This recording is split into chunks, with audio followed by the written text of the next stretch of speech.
નમસ્કાર, હું છું આપની સાથે રણજીત મકવાણા. આપ જોઈ રહ્યા છો પીટીએન ન્યૂઝ.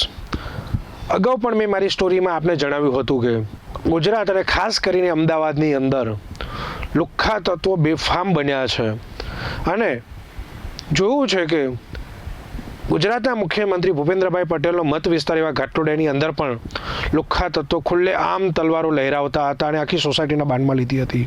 તેવી જ રીતે હમણાં તાજેતરની અંદર જે એવી શરમનાક ઘટના બની છે કે અમદાવાદના ખોખરા વિસ્તારની અંદર 6 વર્ષ પહેલાં થયેલી એક બબાલના કારણે નાડિયા અને ઠાકોર સમાજ વચ્ચે એક બનાવ બન્યો હતો, જેમાં બંનેને સામસામે રાયોટિંગના ગુના પણ નોંધાયા હતા.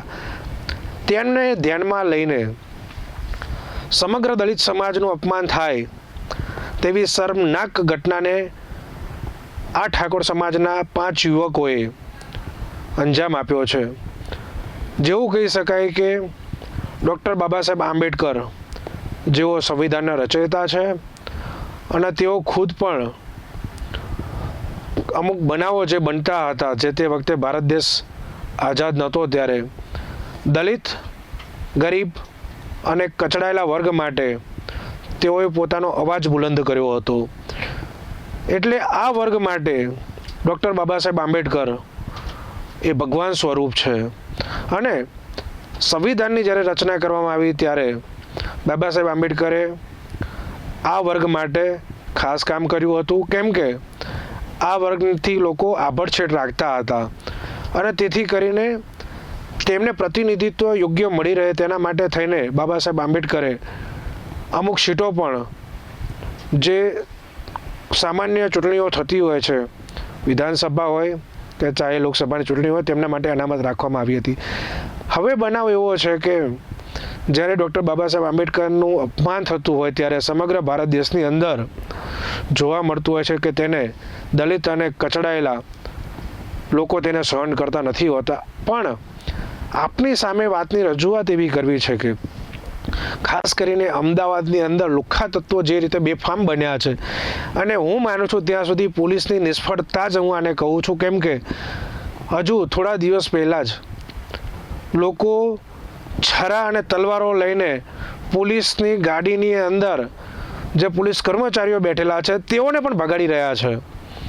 એટલે હવે એવું છે કે પોલીસે પણ પોતાનું રક્ષણ કરવા માટે પોલીસને જ બોલાવવી પડશે. તેવો એક આખો સિનેરિયો હતો અને જે આ ખોખરા વિસ્તારની અંદર ચાલીની બહાર ડૉક્ટર બાબા સાહેબ આંબેડકરની પ્રતિમા રાખવામાં આવી છે. 6 વર્ષ પહેલાં જે બનાવ બન્યો હતો તેનો રાયોટિંગનો ગુનો જે તે વખતે નોંધાયો હતો બંને પાર્ટીઓની વિરુદ્ધમાં.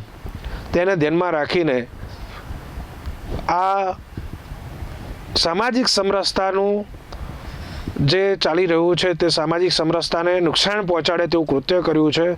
સારું છે કે અમુક તોફાનિયા તત્વો જે છે તેમને પોલીસે પકડી લેવામાં આવ્યા છે. 2 ઠાકોર યુવકોની પોલીસે ધરપકડ કરી છે અને બાકીના 3 જે યુવકો જે છે તે હાલ ફોન બંધ કરીને નાસી છૂટ્યા છે. પોલીસે એવી માહિતી આપી છે કે પોલીસે ટોટલ 20 ટીમો બનાવી છે આ ભાગેડુઓને પકડવા માટે થઈને. જો આવી જ ઘટનાઓ બનતી રહેશે તો હું માનું છું કે ગુજરાત અને ખાસ કરીને અમદાવાદે જે સમય જોયો છે તોફાનો અને રમખાણોનો, કદાચ એવો સમય પાછો ના આવે એ જોવું રહ્યું. તેથી કહું છું કે જે બનાવ બન્યો છે તે નિંદનીય છે અને દુઃખદ છે.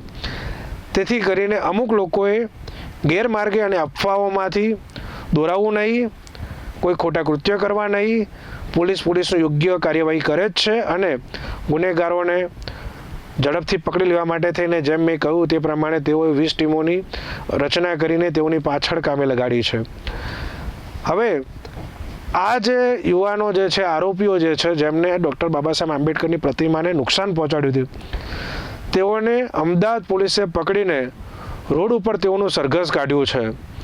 સરઘસ કાઢ્યું છે એટલે એવો સંદેશ પણ એવા લોકો માટે છે કે જે ફરી આવા લુખ્ખા તોફાનિયા તત્વો આવું જો કારસ્તાન કરશે તો ચોક્કસપણે તેઓએ રોડ ઉપર આ લોકોની જેમ લંગડાતા રીતે ચાલવું પડશે અને 2 હાથ જોડીને લોકોની માફી માંગવી પડશે.